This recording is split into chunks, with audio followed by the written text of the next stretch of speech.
উদ্ধার করা হয় ৩.৫ বছরের শিশু জিহাদকে। ফায়ার সার্ভিস সহ সরকারি অন্যান্য সংস্থার আধুনিক প্রযুক্তি যখন ব্যর্থ, ঠিক তখনই ৩ তরুণের উদ্ভাবিত পদ্ধতি আর স্থানীয়দের সহায়তায় গভীর গর্ত থেকে উদ্ধার করা হয় জিহাদকে। উদ্ধারের পরপরই তাকে নিয়ে আসা হয় ঢাকা মেডিকেল কলেজ হাসপাতালে। প্রায় আধা ঘন্টা পরীক্ষা নিরীক্ষা শেষে জিহাদকে মৃত ঘোষণা করেন চিকিৎসক। মেডিকেল বোর্ডের সকল মারা গেছে বাচ্চাটা। শিশুটিকে 15 থেকে 20 মিনিট বিভিন্ন পরীক্ষা নিরীক্ষা সম্পন্ন করার পর এবং তার একটি ইসিজি করার পরে এই সিদ্ধান্তে উপনীত হয়েছে যে এই শিশুটি বেশ কয়েক ঘন্টা আগেই মৃত্যুবরণ করেছে। জিহাদের মৃত্যুর খবর ছড়িয়ে পড়ার পরপরই ক্ষোভে ঝেঁটে পড়েন সাধারণ মানুষ।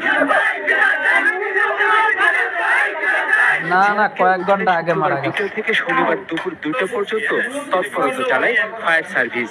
বিকেল 3টার কিছু আগে ফায়ার সার্ভিসের কর্মকর্তারা জানান পাইপের ভেতরে কোনো মানুষের অস্তিত্ব নেই। এর পরপরই একদল তরুণ উদ্ধার করে জিহাদকে। এর আগে সকাল থেকে তারা উদ্ধার কাজের প্রস্তুতি নিতে থাকেন। দুর্যোগ দুর্ঘটনায় সাধারণ মানুষ এগিয়ে এসেছে সবসময়। আত্মবিশ্বাসী হয়ে এই উদ্ধার কাজে অংশ নেন তারা। যে দুটা ফোল্ডিং লুপ দিলাম, ফোল্ডিং লুপ দুটা কি হবে, ও যাওয়ার সময় এইভাবে ওপেন হয়ে যাবে, সোজা হয়ে যেতে থাকবে।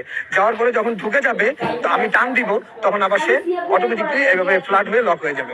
আস্তে স্লো মোশনে আসলে নামাইতেছিলাম জিনিসটা।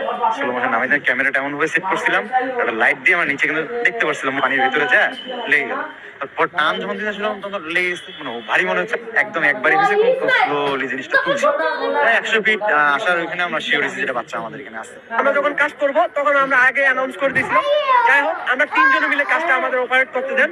আপনারা শুধু এই মানুষজন যাতে একটু ভিড় না করতে পারেন। তবে উদ্ধারের পরও জিহাদকে বাঁচাতে না পারায় কষ্টই বেড়েছে এই উদ্ধার কর্মীদের। একবারই পারবো, এটা